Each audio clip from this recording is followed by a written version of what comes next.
सुधा कसेरा मंदबुद्धि था। अपने मन के जज्बात व्यक्त करता भी कैसे, जब समझ ही कुछ नहीं आता था। लोगों की तिरस्कृत नज़रों को झेलता हुआ मैं अब बस दूसरे के हाथों की कठपुतली मात्र रह गया था। पिता की गलतियों के कारण ही मैं मंदबुद्धि बालक पैदा हुआ। जब मैं माँ के गर्भ में था तो मेरी माँ को भरपूर खाना नहीं मिलता था।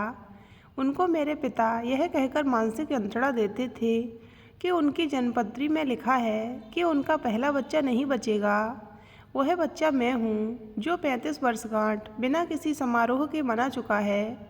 पैदा होने के बाद मैं पीलिया रोग से ग्रसित था, लेकिन मेरा इलाज नहीं करवाया गया। मेरी माँ बहुत ही सीधी थीं। मेरे पापा उनको पैसे नहीं देते थे कि वे अपनी मर्जी से मेरे लिए कुछ कर सकें। सब कुछ सहते हुए वे अंदर से घुटती रहती थीं। वह ज़माना ही ऐसा था जब लड़कियां शादी के बाद अपनी ससुराल से अर्थी में ही निकलती थीं। मायके वाले साथ नहीं देते थे।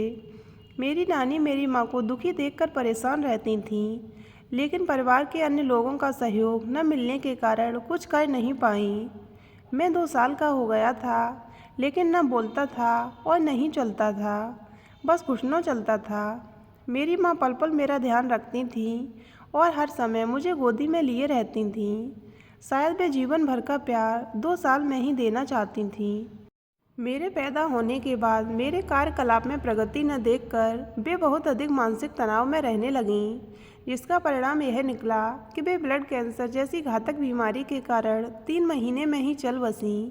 लेकिन मैं मंदबुद्धि बालक और उम्र भी कम होने के कारण समझ ही नहीं पाया अपने जीवन में आए इस भूचाल को। सूनी आंखों से माँ को ढूंढ तो रहा था, लेकिन मुझे किसी से पूछने के लिए शब्दों का ज्ञान ही नहीं था। मुझे अच्छी तरह याद है जब मेरी माँ का क्रियाकर्म करके मेरे मामा और नाना दिल्ली लौटे तो मुझे एक बार तो उन्होंने गोद में लिया, लेकिन मेरी कुछ भी प्रतिक्रिया न देखकर किसी ने भी मेरी कोई परवाह नहीं की। बस मेरी नानी ने मुझे अपने से बहुत देर तक चिपटाए रखा था। मेरे पापा तो एक बार भी मुझसे मिलने नहीं आए। माँ ने अंतिम समय में मेरी जिम्मेदारी किसी को नहीं सौंपी, लेकिन मेरे नाना नानी ने मुझे अपने पास रखने का निर्णय ले लिया। उनका कहना था कि मेरी माँ की तरह मेरे पापा मुझे भी यंत्रणा देकर मार डालेंगे। वे भूले नहीं थे कि मेरी माँ ने उनको बताया था कि गलती से मेरी बाह पर गरम प्रेस नहीं गिरी थी, बल्कि मेरे पिता ने जानबूझकर मेरी बाह पर रख दी थी, जिसका निशान आज तक मेरी बाह पर है। एक बार सीढ़ी से धकेलने का प्रयास भी किया था। इसके पीछे उनकी क्या मानसिकता थी? शायद वे जन्मपत्री की बात सत्य साबित करके अपना अहम संतुष्ट करने की कोशिश कर रहे थे। वे मुझे कभी लेने भी नहीं आए और न ही मुझसे मिलने आए। माँ की मृत्यु के 3 महीने के बाद ही उन्होंने दूसरी शादी कर ली। यह मेरे लिए विडंबना ही तो थी कि मुझे मेरी माँ के स्थान पर दूसरी माँ नहीं मिली, लेकिन मेरे पिता को दूसरी पत्नी मिलने में देर नहीं लगी। पिता के रहते हुए मैं अनाथ हो गया। मैं मंदबुद्धि था, इसलिए मेरे नाना नानी ने मुझे पालने में बहुत शारीरिक, मानसिक व आर्थिक कष्ट सहे। शारीरिक इसलिए क्योंकि मंदबुद्धि होने के कारण 15 साल की उम्र तक लघु शंका और दीर्घ शंका का ज्ञान ही नहीं था। मुझे कपड़ों में ही अपने आप हो जाता था और उसको नानी को साफ करना पड़ता था। रात को बिस्तर गीला हो जाने पर नानी रात को उठकर बिस्तर बदलती थीं। ढलती उम्र के कारण मेरे नाना नानी शारीरिक व मानसिक रूप से बहुत कमज़ोर हो गए थे, लेकिन मोहवश वे मेरा बहुत ध्यान रखते थे। मैं स्कूल अकेला नहीं जा पाता था, इसलिए मेरे नाना मुझे स्कूल बस तक छोड़ने जाते थे। मुझे ऐसे स्कूल में भेजा जहाँ सभी बच्चे मेरे जैसे थे। उन्होंने मानसिक कष्ट सहे, इसलिए कि मेरे मंदबुद्धि होने के कारण नाना नानी कहीं भी मुझे लेकर जाते तो लोग परिस्थितियों को नज़रअंदाज करते हुए मेरे असामान्य व्यवहार को देखकर उनको ताने देते। उससे उनका मन बहुत व्यथित होता। फिर वे मुझे कहीं भी लेकर जाने में कतराने लगे। उनके अपने बच्चों ने भी मेरे कारण उनसे बहुत दूरी बना ली थी। कई रिश्तेदारों ने तो यहाँ तक भी कह दिया कि मुझे अनाथाश्रम में क्यों नहीं डाल देते। नाना नानी को यह सुनकर बहुत दुख होता। कई बार कोई घर आता तो नानी गीले बिस्तर को जल्दी से ढक देती। कई बार कोई घर आता तो नानी गीले बिस्तर को जल्दी से ढक देती जिससे उनकी नकारात्मक प्रतिक्रिया का दंश उनको न झेलना पड़े। मैं शारीरिक रूप से बहुत तंदुरुस्त था। दिमाग का उपयोग न होने के कारण ताकत भी बहुत थी। अंदर ही अंदर अपनी कमी को समझते हुए सारा आक्रोश अपनी नानी पर निकालता था। कभी उनके बाल खींचता तो कभी उन पर पानी डाल देता और कभी उनकी गोदी में सिर पटक कर उनको तकलीफ़ पहुंचाता। माता पिता के न रहने से उनके अनुशासन के बिना मैं बहुत ही ज़िद्दी भी हो गया था। मैंने अपनी नानी को बहुत दुख दिया, लेकिन इसमें मेरी कोई गलती नहीं थी क्योंकि मैं तो मंदबुद्धि बालक था। मुझे यह समझ नहीं थी कि क्या सही है और क्या गलत है। नाना नानी ने आर्थिक कष्ट सहे इस प्रकार कि मेरा सारा खर्च मेरे पेंशनधारी नाना पर आ गया था। कहीं से भी उनको सहयोग नहीं मिलता था। उन्होंने मेरा अच्छे से अच्छे डॉक्टर से इलाज करवाने में कोई कसर नहीं छोड़ी। वैसे भी मुझे कभी किसी चीज़ की कमी महसूस नहीं होने दी। नानी मेरे भविष्य को लेकर बहुत चिंतित थीं और मेरे कारण मानसिक आघात सहते सहते थक कर असमय ही 65 वर्ष की उम्र में ही सदा के लिए विदा हो गई। उस समय मेरी उम्र 18 वर्ष की रही होगी। अब तक मानसिक और शारीरिक रूप से मैं काफ़ी ठीक हो गया था। अपने व्यक्तिगत कार्य करने के लिए आत्मनिर्भर हो गया था। नानी को मेरे व्यक्तिगत कार्य नहीं करने पड़ते थे, लेकिन अपने भावों की अभिव्यक्ति सही तरीके से सही भाषा में नहीं कर पाता था। टूटी फूटी और कई बार निरर्थक भाषा ही बोल पाता था। मेरे जीवन की इस दूसरी त्रासदी को भी मैं नहीं समझ पाया और न परिवार वालों के सामने अपने मन के भाव अभिव्यक्त ही कर पाया। इसलिए नानी की मृत्यु पर आए परिवार के अन्य लोगों को मुझसे कोई सहानुभूति नहीं थी। वैसे भी अभी मेरे पालन पोषण के लिए नाना जिंदा थे। औपचारिकता पूरी करके सभी वापस अपने अपने घर लौट गए। नाना ने मुझे भरपूर प्यार दिया। उनके अन्य बच्चों के बच्चों को मुझसे ईर्ष्या भी होती थी कि उनके हिस्से का प्यार भी मुझे ही मिल रहा है, लेकिन उनके तो माता पिता भी थे। मैं तो अनाथ था। मेरी मंदबुद्धि के कारण यदि कोई मेरा मजाक उड़ाता तो नाना उसको खूब खरी-खोटी सुनाते, लेकिन कब तक। वे भी मुझे छोड़कर दुनिया से विदा हो गए। उस समय मैं 28 साल का था, लेकिन परिस्थिति पर मेरी प्रतिक्रिया पहले जैसी ही थी। मेरा सब कुछ लुट चुका था और मैं रो भी नहीं पा रहा था। बस एक एहसास था कि नाना अब इस दुनिया में नहीं है। इतनी मेरे अंदर बुद्धि नहीं थी कि मैं अपने भविष्य की चिंता कर सकूं। मुझे तो पैदा ही कई हाथों की कठपुतली बनाकर किया गया था, लेकिन अभी तक मैं ऐसे हाथों के संरक्षण में था जिन्होंने मुझे इस लायक बना दिया था कि मैं शारीरिक रूप से बहुत सक्षम और किसी पर निर्भर नहीं था और कोई भी कार्य जिसमें बुद्धि की आवश्यकता नहीं हो मैं चुटकियों में कर देता था।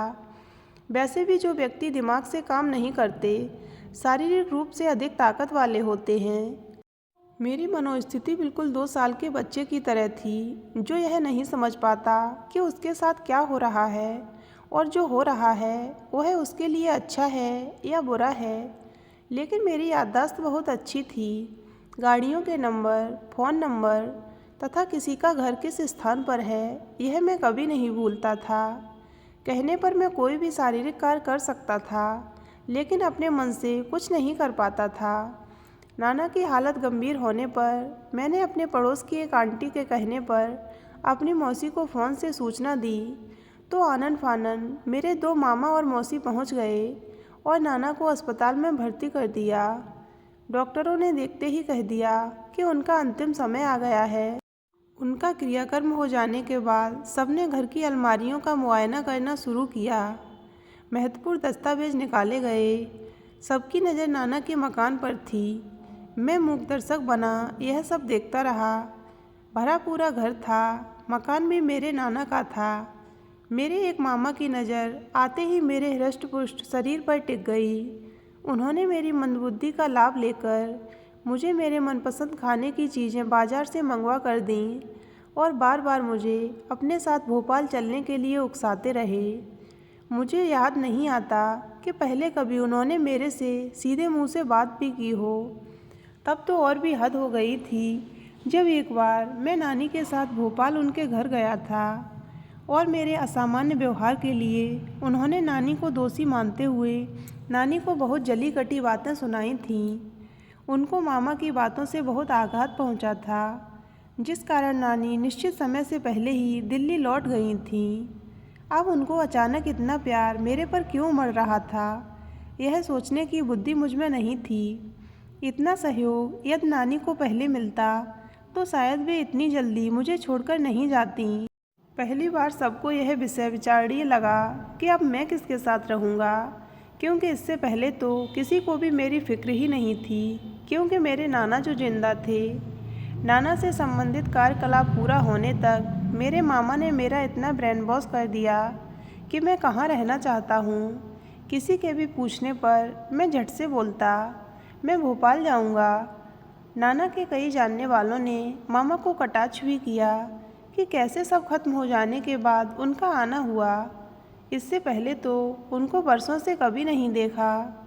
इतना सुनते ही चोर की दाढ़ी में तिनका मुहावरे को सार्थक करते हुए मामा उन पर खूब बरसे।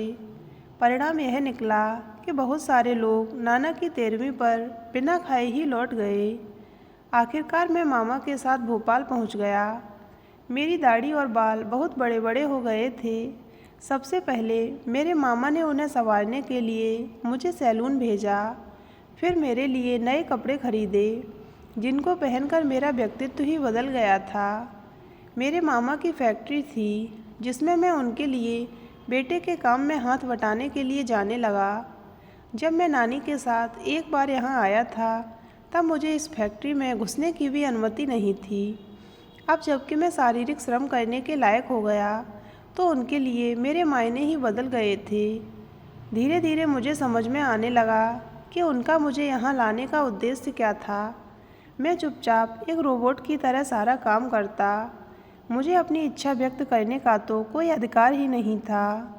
दिल्ली के जिस मकान में मेरा बचपन गुजरा, उसमें तो मैं कभी जा नहीं सकता था, क्योंकि प्रॉपर्टी के झगड़े के कारण उसमें ताला लग गया था। और मैं भी मामा की प्रॉपर्टी भर बनकर रह गया था, जिसमें कोई बंटवारे का झंझट नहीं था। उनका ही एक छत्र राज्य था। मैं अपने मन से किसी के पास जा नहीं सकता था, न किसी को मुझे बुलाने का अधिकार ही था। मेरा जीवन टुकड़ों में बंट गया था। मेरा अपना कोई अस्तित्व नहीं था। मैं अपना आक्रोश प्रकट भी करता तो किसके सामने करता। कोई नाना नानी की तरह मेरी भावना को समझने वाला ही नहीं था। मैं तो इस लायक भी नहीं था कि अपने पिता से पूछूं कि मेरे इस प्रकार के टुकड़ों में बटी जिंदगी का उत्तरदायी कौन है। उनको क्या हक था मुझे पैदा करने का। मेरी माँ अंतिम समय में मेरे पिता की ओर इशारा करके रोते हुए मामा से कह रही थीं, इसने मुझे बीमारी दी है, इसको मारो। इसने मुझे बीमारी दी है, इसको मारो। लेकिन प्रतिक्रिया स्वरूप किसी ने कुछ नहीं किया। करते तो तब जब उनको मेरी माँ से प्यार होता। काश मुझे इतनी बुद्धि होती कि मैं अपनी माँ का बदला अपने पिता से लेता। लेकिन काश ऐसा कोई होता जो मेरा बदला ज़रूर लेता, जिसके पास बुद्धि है। मेरी कथा को शब्दों का जामा पहनाने वाली को धन्यवाद।